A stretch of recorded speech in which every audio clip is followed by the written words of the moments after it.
Um, Really, thank you from the bottom of my heart on behalf of my wife Amy, who's here tonight, our entire family that is spread across the country, and my colleagues that are here tonight from Blue Cross Blue Shield of Michigan.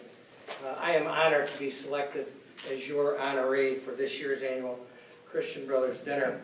I want to thank the committee. You saw many of them tonight, chaired by Mike Berlotti. Mike, thanks for your leadership and leadership and leadership. You've done this for a long time, and that really makes a difference. And I did notice tonight, I was talking to Tony Matar, and I did mention that while the class of 1950 has been very impressive, the class of 1975 is coming up strong. Just a comment. That's also, again, John, thanks for that great, thoughtful introduction to Chris Sarnick, the Director of Advancement. John Monagold, my neighbor and friend. John, thank you. And of course, Brother Robert, thank you, and for collectively making this happen. I also want to mention Principal Pat Adams and the Athletic Director Brian Kelly, both who are East Siders and longtime friends of mine from one of the great bars in the history of the East Side of Detroit, Fat Jack Saloon.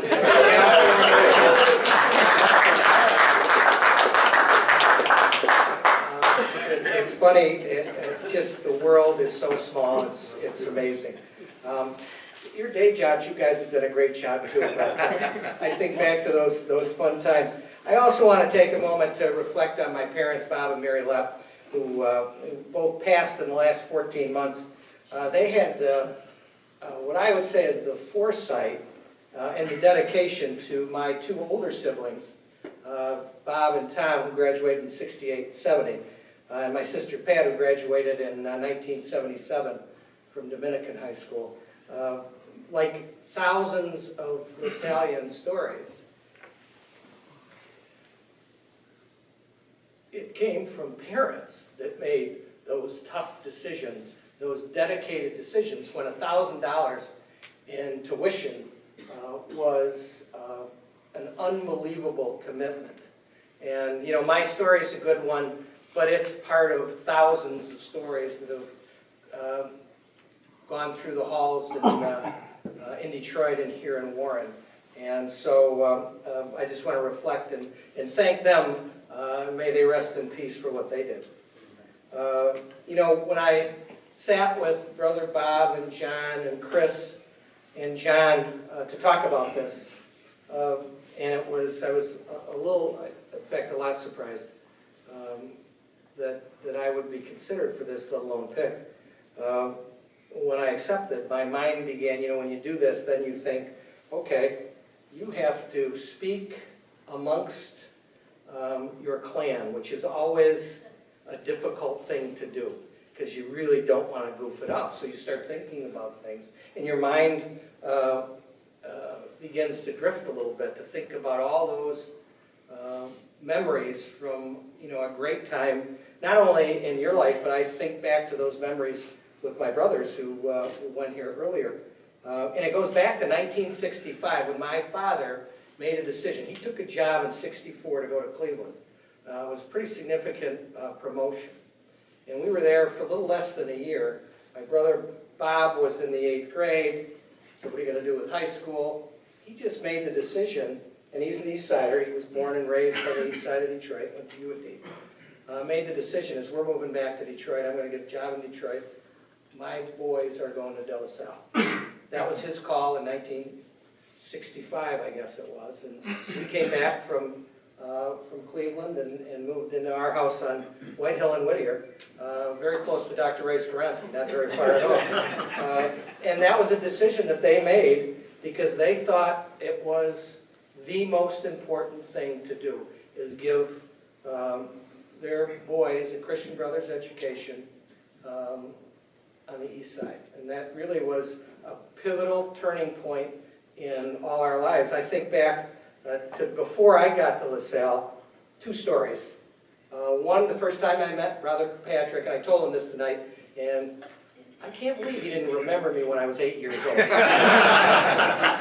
my brothers were in the Glee Club, and Brother Patrick, in his first stint here, directed the Glee Club, and this was, I think, the Christmas pageant in '66. I was 8 years old. I remember it. I got introduced to Brother Patrick. I thought that was like the coolest thing in the world. And that was my first. My next memory, as it sort of played through it, I could tell you 15 stories, but only one more. In 1970, my brother Tom was a senior. He was a third baseman on the baseball team. Really good fielder, not much hit, I would say. Don't tell him that, though. And so he was a senior, and he was, doing what seniors do with if I'm thinking correctly, I must have been in the 7th grade, 6th or 7th grade. My parents used to make him take me to the Friday night basketball games at home. Everyone, he would kick me out of the car, and he said, you do one thing, you get on that stage and don't move. So as a 7th grader, I got to see they had a pretty good basketball team in 1970. John Bernard, who was an all-state player, came from, I can't remember, I think Cathedral, and I think they went all the way to the regional finals, which was a big deal back in 1970. Brian, you and your teams collectively in the sports here in LaSalle have excelled unbelievably, which is exciting. Back in the 70s, we struggled a little bit, so to make it to the regionals, it was pretty cool. And so you remember that. My brother's still mad at me about having to take me all the time, but that's the way it goes. Finally, I got to Glenfield and Connor in 1971. And I think about sort of those things, and there's thousands of things that you think about. I think I would put myself, John, in the category of being scared to death when I walked in that way. And I may not have been scared to death since then, but I sure, the first 2 months I was then, I can tell you. I remember it must have been like the first week, and I was in math class, and it was Tony Menson's first year, I think. And he had to take somebody right up against the locker to get everybody's attention. But you think of how you traveled. How did you get to school?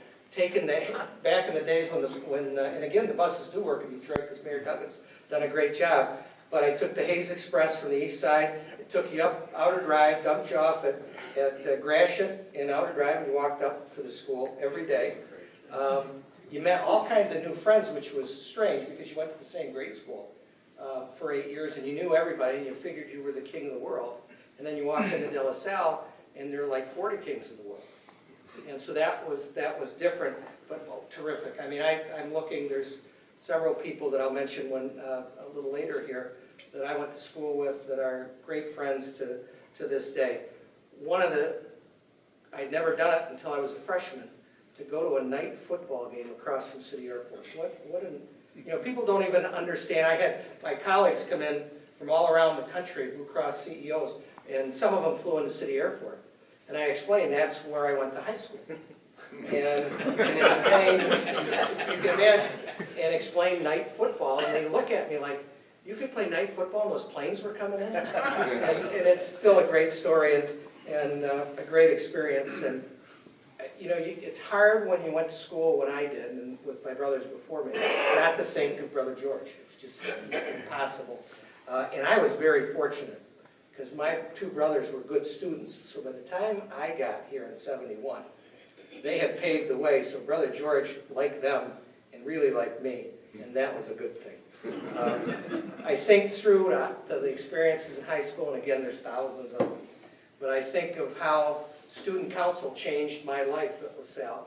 John Hertel was a county commissioner who was running for the Michigan State Senate, came in and spoke to the student council. I got involved in his campaign. That's how I did it. I ended up working for all three Hertel brothers in the state Senate, the U.S. Congress, and then ultimately as chief of staff to the Speaker of the House, Curtis Hertel. And that happened. That one incident that blossomed, 400 incidents, came because he came in and spoke to the De La Salle Student Council, and that's how I got involved. And I see former Senator Dennis O'Shaughnessy, my great friend, here tonight, sort of as we're all sort of in the brotherhood from that family, and both De La Salle graduates. And so, you think of that. I think of the plays that I was involved in, and Brother Patrick and I were talking about that.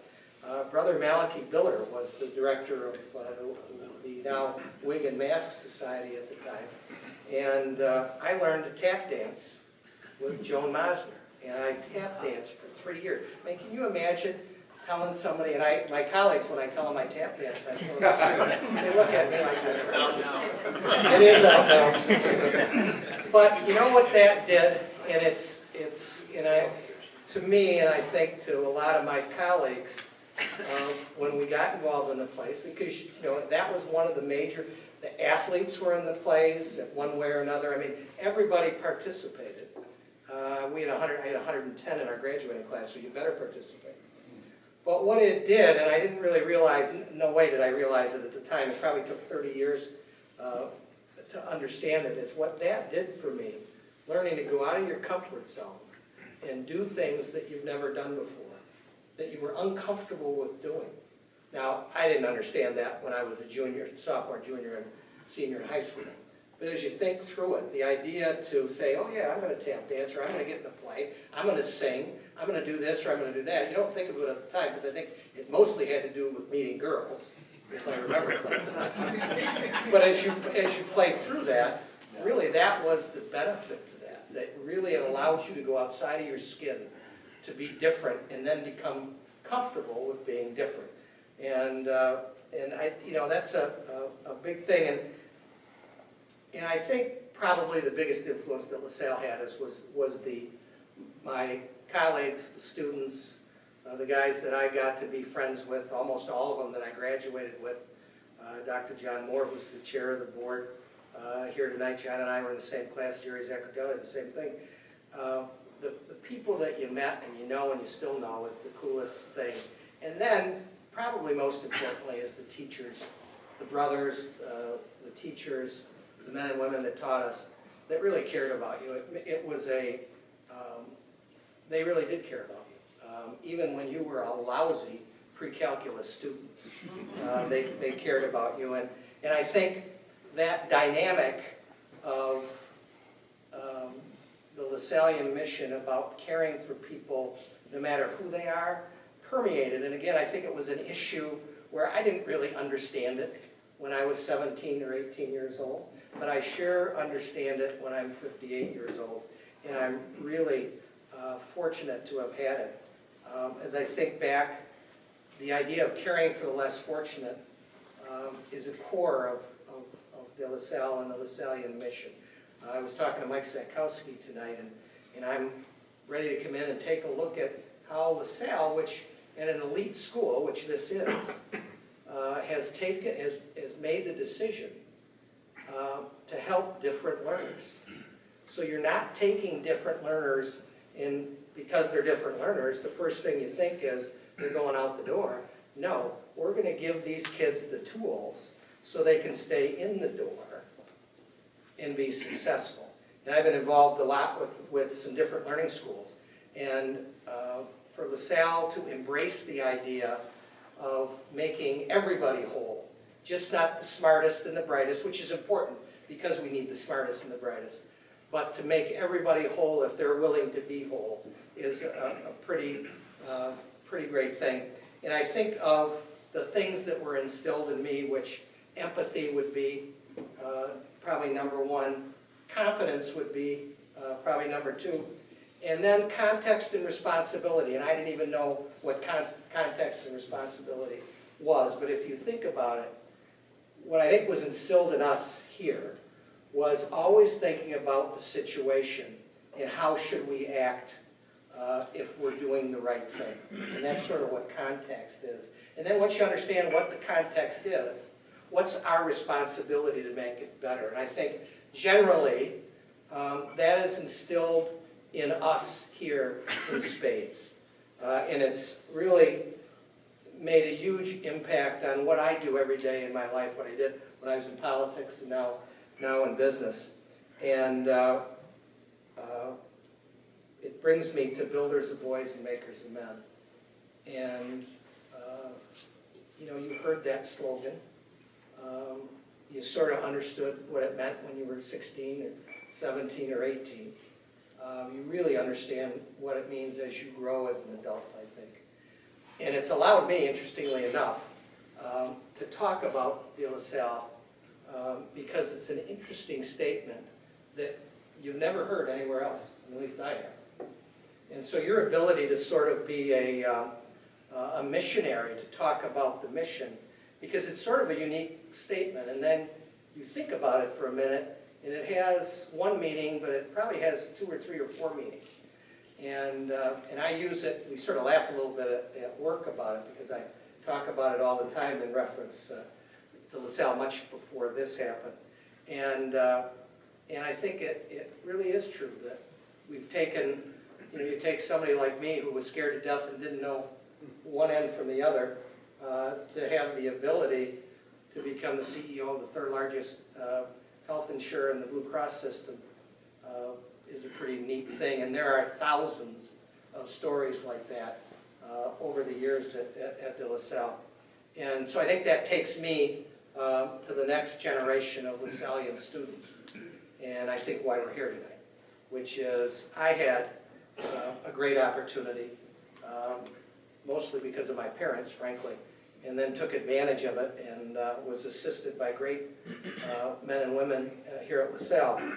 But it's, I think, our generation to take care of the next generation.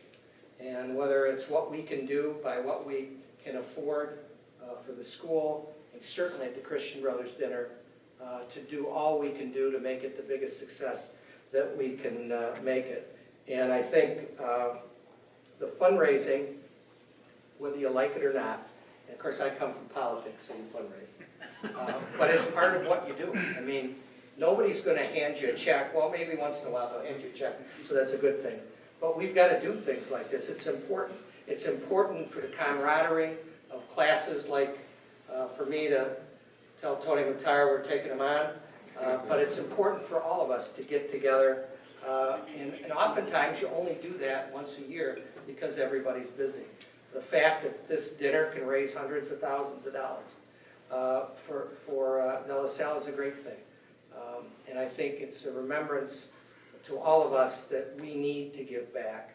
And so I think as you turn from what it's done, what's more important, and it's really important of what it's done for me and collectively for us, but it's much more important of what we do in the future for future generations, because they need, 35 or 40 years from now, you need the class of 2016 to have a leader to come up and tell the same story. Maybe different, but it's basically the same story. The only way we do that is to make sure this place is in a position to be able to provide that for the students that walk through the door. So, Brother Bob, Brother Tom Lackey, and Brother Tom's kind of an interesting connect in my family. His mom and dad bowled with my mom and dad in the Guardian Angels Usher League. It's probably 50 years ago. At least. Brother Patrick, I think of, I mentioned Tony Menson, but Tony DeSantis, Rick Dobrzinski. I mean, you can go through all the names and all the list. You know that each and every one of those people really cared about the kids that they got, and they made a difference. Tonight I mentioned John Moore, Mike Decker, my classmate, who he and I talked about being roommates at Michigan State. He decided to go on and be a stellar athlete at the Michigan State. I decided to stay home and go to Wayne State. But we're here 45 years later supporting the same thing. Dave Bungard, a great friend of mine, Dave, the president of the Alumni Association. His parents and my parents were attached at the hip for about 45 years, and great friends, and very similar stories. Ray Sporonsky, same thing. We grew up about 3 blocks away from each other. I mentioned Dennis Olshove, Steve Grouse, I know is here tonight, and all the great honorees that are here. So I just want to say thanks. You had to bear with me to sort of catharsize through the years, but those stories are similar to everybody else. And John, thank you for that. Let's make this a great dinner. Thanks for coming out tonight. And again, it's a great pleasure. Thanks.